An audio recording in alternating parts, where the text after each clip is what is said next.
Developed Bloom's taxonomy? किसने develop किया था? दैट इज बेंजामिन ब्लूम्स ने डेवलप किया था।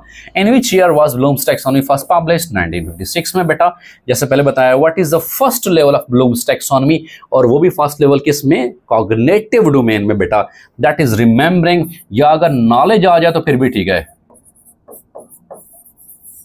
या रिमेंबर आ जाए तो फिर भी ठीक है बेटा।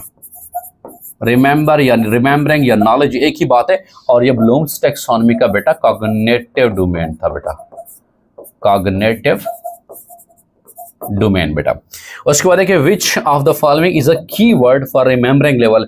जब भी बेटा रिमेंबरिंग लेवल आएगा उसमें आएगा डिफाइन। व्हाट इज हमारे पास verb, define photosynthesis, define respiration, define cellular respiration, define homeostasis, define biochemistry, define electrolysis, define force, define first law of motion। ठीक है, तो ये जो define what is lowest order, low order thinking है बेटा। और ये प्योर नॉलेज बेस्ड क्वेश्चन में आएंगे बेटा, प्योर रिमेंबरिंग में आएंगे या रट्टा बेस्ड आएंगे बेटा, जिसमें लोएस्ट बेटा लर्निंग हो रही होती है।